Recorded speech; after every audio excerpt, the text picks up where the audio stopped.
It's a day-to-day awareness that you stop missing because you write it down in part 3. All right. So today is about the secret decisions you made. Think about that. The secret decisions you made. How come they're secret? And what are these decisions you made?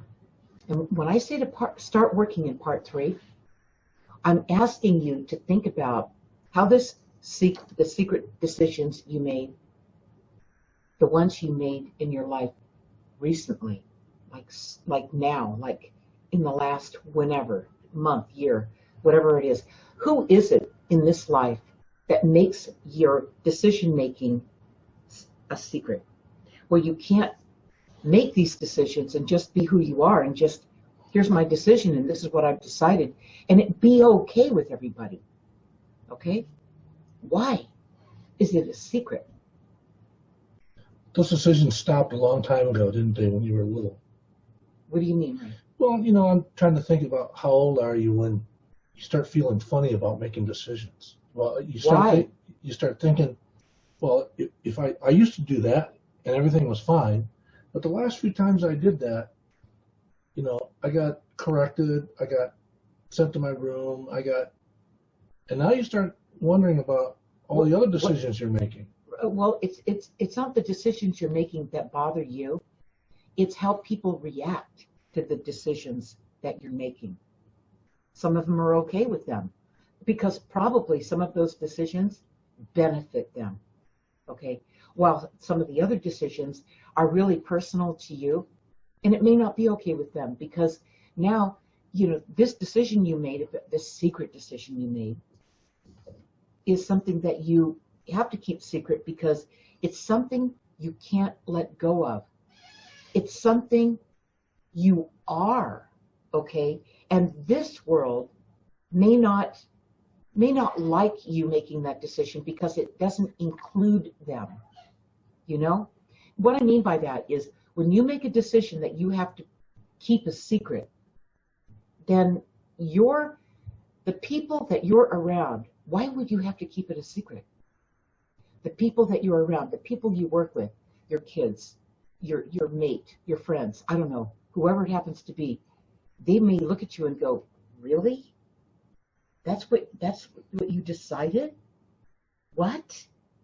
And criticize you or just think you're weird or an oddball. So you keep it to yourself.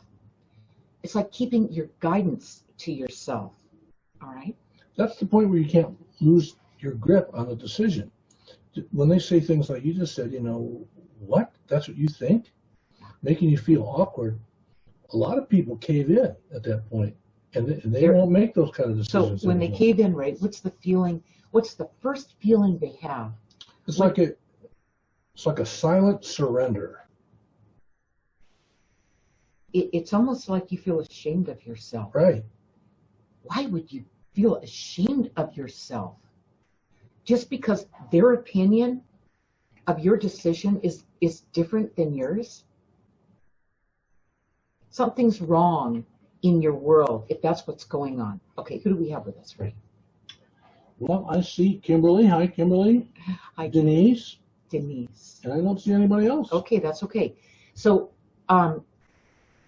anyway, this thing about the decisions and the decisions you make, when you are making these secret decisions, you really need to write those decisions in part 3 from where you are right now. Okay, those decisions that you're making right now that are secret decisions.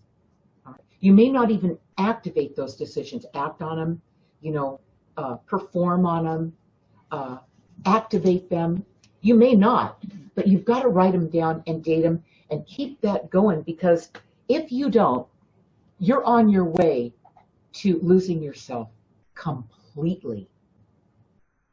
And that's not an option. When that happens, if you allow that to happen, you can look all around you in the world and see people who have done that. It's really sad.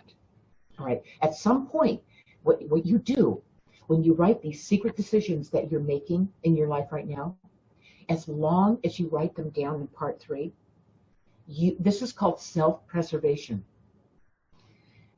You may not act on that decision right now. You may not, what we don't want you doing is we don't want you forgetting about the decision you made secretly. So you don't forget who you are as you're building up momentum to bring yourself back into this world in a safe way, in a way where you don't feel so vulnerable and a target for the people in your world. All right. Eventually, you guys, I will tell you this, the secret decisions you make, what you write in your journal, what you keep track of, and this is keeping you intact, okay?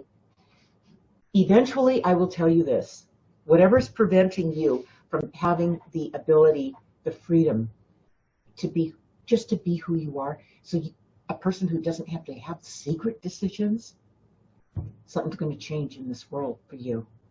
So you can be who you are, okay? That's going to happen. So in its right time to do it, right? As a child, I mean, that's where it started. Right. Okay. Right. That's how you learned to keep your decisions secret, because the people in your life still don't match who you are. Okay? That's what's really happening. If you're doing this, if you've got these decisions you made secretly, you may not have written them down yet, but you need to, so you don't lose the momentum you're building. Or the kid would stop telling people what they're thinking about making a decision. Well, here's a good question, right? What did you do when that happened? It happened to us all. Everybody. Okay, so do you remember what you did? I would just get quiet and not tell anybody what I was thinking about. Ray kept his guidance to himself. That's what he was doing. He didn't think about it like that when he was a little kid. He just did it. It was self-preservation. Okay, so whenever you feel that, you know that the people in your world don't jive with who you are, with who you really are. Okay, and then that's the beginning of the whole, ball rolling. Okay, and now you're at this point in your life where you're still preserving yourself. It's because, and you guys, I gotta say this, until you know who you are, until you let yourself be who you are, until you know who you are, and you're strong in it, okay? You're solid in your connection, okay? And your ability to connect with the guidance and move on it. Until you are strong enough, you need to do the back end work. Write it in part 3, this thing about secret decisions. Keep a document of who this is that you are, that's trying to come back and bring you your wholeness. That's what you do right now. Okay, it will work out for you. You will see where you make changes in this world. So, and I will say this too, once you bring yourself back and you've made changes in this world, and the people that are in your life are no longer stifling you. You, the real you, okay? This is your lifeline. This is what's going to do it, all right? So you've got to do that while you're still tender, while you're still not real. You don't have your sea legs under you yet, where you're not real solid in your connection, no matter what. Okay, you're building your strength when you document your progress or failures, where you get set back, where you caved into this world and you got waylaid. Okay, write it all in here, because it's going to be what brings you back and puts you in a whole world that supports you in every way. No longer would you tolerate not being accepted for who you are. That's not the way to live. But you need to get strong with that. You need to get your balance. You need to get your connection back. You need to practice this before you deal with this conflict you know, you picked all these people before you knew who you were. You didn't mean to change, I changed my mind. I realized who I am now. I'm just beginning to realize who I am. While you're in that stage, don't confront these people. Don't tell them anything about what you're doing. Do not do it because you're not strong enough yet. Okay? I know this really well.